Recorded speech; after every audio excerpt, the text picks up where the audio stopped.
Hi everyone, #1 Marmaduke fan here. I've been working all day. I have not been procrastinating, but I think I've reached peak information absorption. I got a little bit bored while I was working, so I think that it's about time for me to take a break and do a vid with you guys. So I'm gonna try something. Sometimes I'll have a couple thoughts, but I don't know if that's enough for a vid. So I think I'm just gonna show you what my stack was and give you just a thumbs up or thumbs down, and then I'll actually look at Powerpack with you and kind of do a little story time with Uncle Marmaduke while we look at Powerpack. I am still digging Darth Vader. It's still one of my the comics I'm most excited to get when I see it comes out. Uh, Everything's hitting the right cylinders, but I caught another typo. So this is the second time there's been a typo, which essentially has the effect of jarring you out the world, because then you have to start interpreting and trying to figure out, well, what was the intended tone of the words here. So this Imperial officer, is talking to Lord Vader, and the Imperial officer says, "Be present if you must. Observe, I will not fight it, but remember." So there are two ways to read that. He could be saying, "Be present if you must observe," or what might be implied is this is a separate thought. "Be present if you must observe. I will not fight it." And a comma is incorrect in this situation. A period would have implied the closing of a thought and the start of a new thought. No period would have been a complete sentence. This is a sentence fragment tagged on to a complete sentence. So, Shadius Maximus upon our editor and assistant editor. Oh, well, look at that. Jordan D. White and Heather Antos. Where have I heard those names before? Anyway, I am going to do a video on Monsters Unleashed later because I think it deserves a video. I did a video, I think, on issue 7, and I kind of threw shade on the artist, and I really dig the art of the first two artists they had working on it, and I'm digging this series overall. So that's going to get a real video. I think I might be off the boat on Ben Reilly the Scarlet Spider. I kind of hopped on because he was doing some cool action hero stuff. I liked Mark Bagley. I thought it was fun to see a Spider-Man character joking around and being competent, but it just keeps dragging on and nothing's happening. So maybe I'll do a video on that later about why I'm not connecting, but I don't know if I want to keep spending my money on Scarlet Spider. Guardians of the Galaxy, the Telltale series, kind of surprised me. This is a video game tie-in, and I'll give it a lukewarm recommendation. It's funny. They are, I think, really borrowing a lot from the movie version of these characters. So if you like the movie, you might like kind of the wacky sense of humor and, you know, them going up against Thanos' minions. And there was a really interesting section with Groot where he just departed. Oh yeah, by the way, shout out to all you Aliens fans out there, especially my boys. You know who you are. These are definitely not Aliens guard dogs in Guardians of the Galaxy. But this was a really fascinating section with Groot just going through and doing kind of a covert ops all by himself and then coming back out. So I was completely fascinated by that. That might be worth looking at a little later, because I'm always fascinated when people use silent storytelling and just use the pictures to communicate something. So that's my experiment with just quickly getting through my pile for things I don't really want to talk about right now. I don't know. Let me know if you don't like that, or if you think that's kind of cool as maybe an intro to a video. Because I want to hear what you guys have to say. I feel like maybe that'd be something I could do. I'd call it like the stack, and then I'd get through the stack of comic books and just give you some thumbs up and thumbs down. If I don't want to try to force each of those into a video and then bloviate for a long time. Powerpack. I'm mostly liking it. I'm mostly digging it. There are a few little annoying things, but I would actually be interested to see these characters come back. And so in one way, was a really successful one-shot, because I've always been just kind of ambivalent about Powerpack. I kind of heard, oh, there's this thing about these kids superheroes, a little like the Fantastic Four, but they're all kids, okay, and I just didn't care. And this made me interested. There's themes of family here. I thought the drawing on this was generally pretty good. I think some of her as a teenager, it's a little bit, this is a bit lazy, you know, copying and pasting the panel and then just changing the eyes a bit. But she comes across as a young teenager with Toot, man. I gotta not doodle on my fingers when I'm doing homework in the future. Anyway, the setup is that the youngest, so I don't know these characters at all. Katie Power, the youngest of Powerpack, is now in high school, and the oldest brother has gone off to another dimension with the Fantastic Four. So really, Powerpack doesn't exist anymore. And her older siblings, that was weird too. It was not communicated to me in this comic whether this is supposed to be her younger brother or her older brother.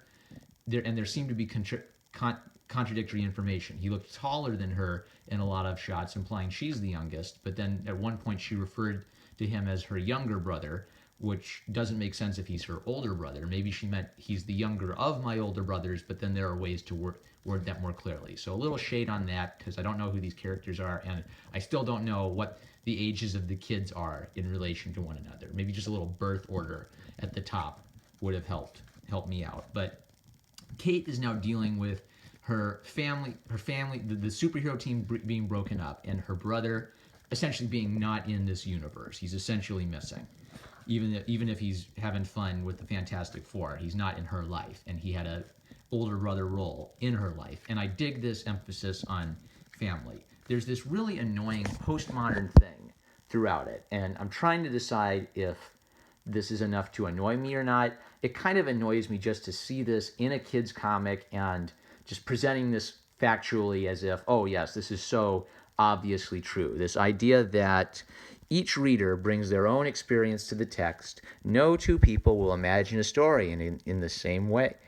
In fact, oh, don't forget to do your reading, people. So there's, like I've said before, there are ways in which you could say, oh yeah, there's a way this could be true, right?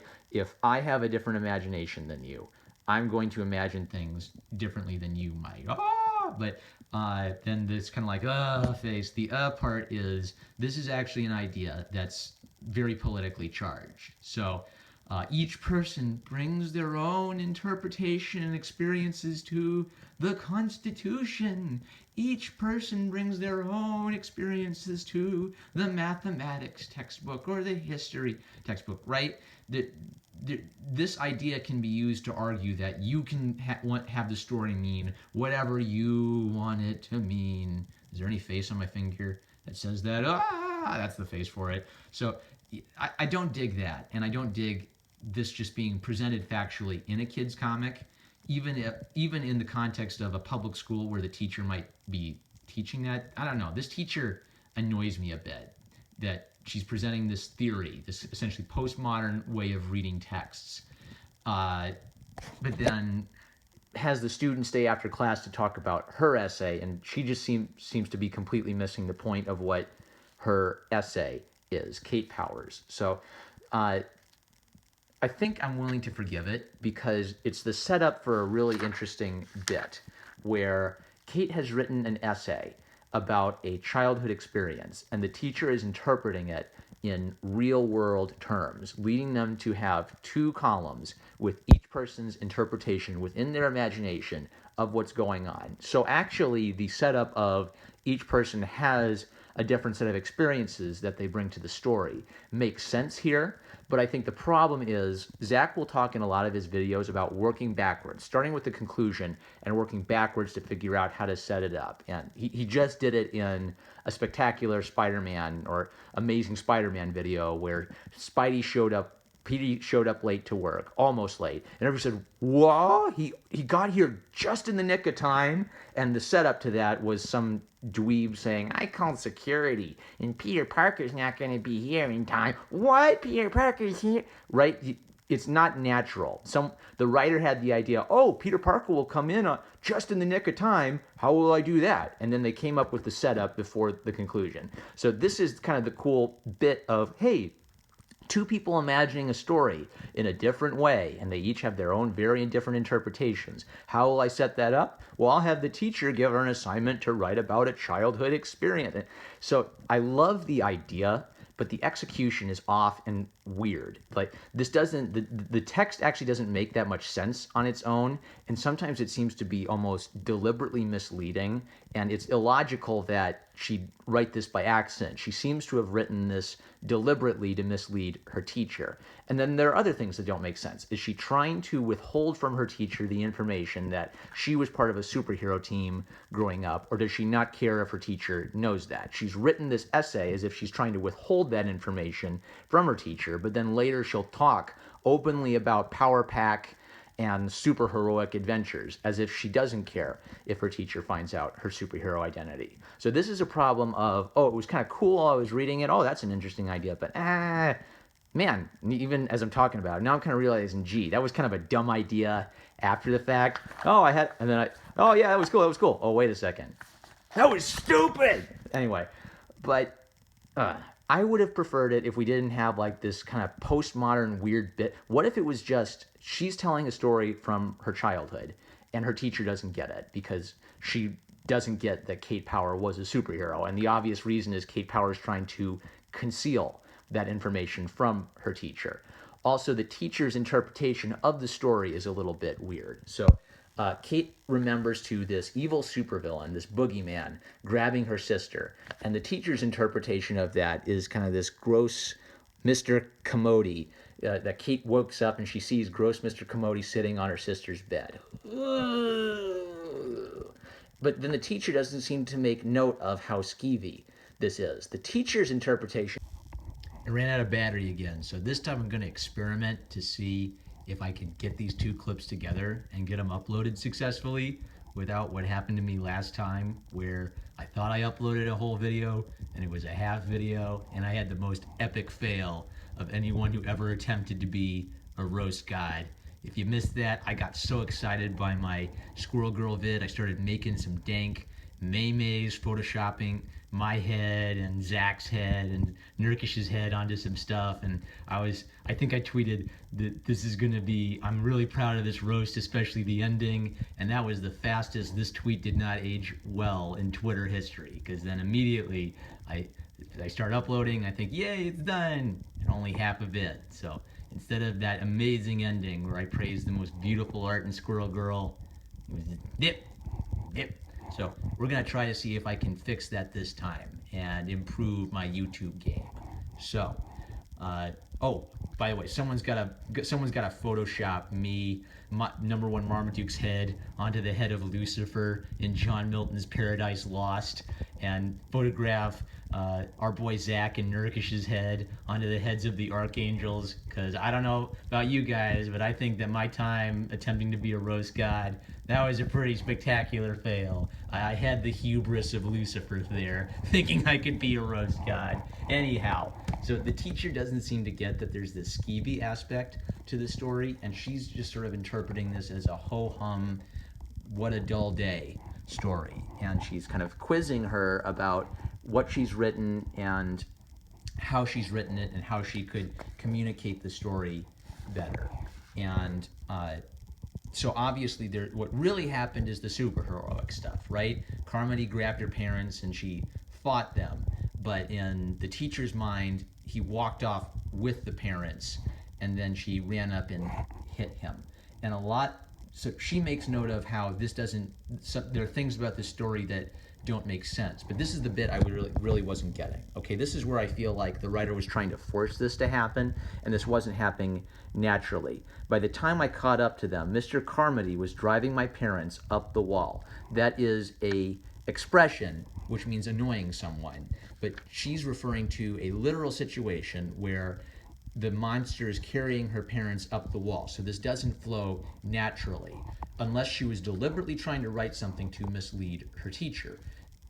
You wouldn't use this expression for this situation unless you were trying to find some way purposefully to obscure the details for your teacher. Yet, then she later tells her teacher that she was part of a superhero team called Powerpack, and her teacher dimly remembers of hearing about a team like that. Well, which is it? Does she want her secret identity or not?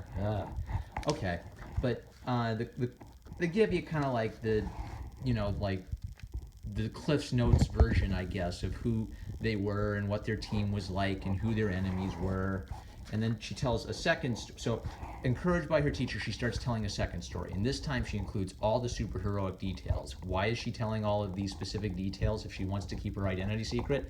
I don't know, but I like the fight. I like how the characters are drawn. They seem youthful. You know, there's super 3D model-rific scenery, I guess. So whatever on that. But it is a story with heart where the stakes are high. Her brother is ensorcelled by their arch nemesis, and she doesn't want to hurt her own brother, right? I've seen that set up in a million anime and superhero comics, but it tells that same old story in a nice way. And the end is great, where it cuts away, where it looks like he's about to hurt her, but then she says, well, I'm here, aren't I? That's great. It built up to a climax, and then when we're wondering, oh, how'd she get out of that? Then it just kind of reminds us, oh, hey, she's here telling the story. Of course she got out. And then that brings home the emotional connection that she has with her older brother. This is great. Excellent. Even though it's kind of like doing a what do you call it? A fake out, where it's not showing us how she got out of this terrible situation. It's actually putting emphasis on her emotional relationship with her brother. We start understanding her brother, and we start understanding her in relation to her siblings. Excellent. I'm interested in who Kate Powers is now. And then it ends on kind of a sad note that she doesn't see her brother anymore. One more little annoying convention thing about this double thing. She says he's traveling, and the teacher imagines him in Italy, and she imagines him in another dimension with the Fantastic Four. I'm glad they're bringing back the idea of thought balloons, but these are going the wrong way. This is supposed to be existing within the teacher's imagination, so it should be smallest to biggest thought bubble. If you're going to bring back the convention, bring back the convention. Please, please, please, please, please. Anyway. I enjoy it, and I'm interested. And then up next, nada, nothing, zilch. It's called the one shot, duh. Well, I am interested to see what happens to this character, because now I like her. She is a human being with human connections to human people. She doesn't just hate this boy for being a boy. She loves her brother. Yes. And even though there was some dopey stuff about how the story was framed in this issue, the heart of the characters, I think, makes me forgive that and love it anyway. And I want to see this. I mean, it's kind of a wah-wah. They never saw each other again. The end. I want to see them get back together again. I want to see them going on heroic adventures again. I want to go check out all the Powerpack comics I never read. So excellent in terms of getting me interested. Excellent in telling a human story, but still some weird stuff in how it was framed. And maybe another bullet point in my idea that postmodernism, even if Marvel Comics doesn't hire postmodern philosophers to teach kids about postmodernism, those ideas they're still trickling in. I can still sense them, even if I don't know. The whole framing device of the story was you can imagine a story any way you want to, and they're all equally valid. Therefore, we don't read those dead old white males. Therefore, we read all these new authors from, I don't know, whatever country, and what six people heard of her, but now we're going to push aside Shakespeare, and we got to read this new stuff because all these interpretations matter. I don't know. I'm kind of getting into my own personal politics a little bit, but I thought that was a dopey philosophical structure. It's a dopey way of interpreting the Constitution, and when you try to tell a edgy story with it, it ends up being kind of a dopey story. So, get the postmodernism out of my Marvel comics. But I still dig it, and I am going to go get the old Powerpack. And you know what?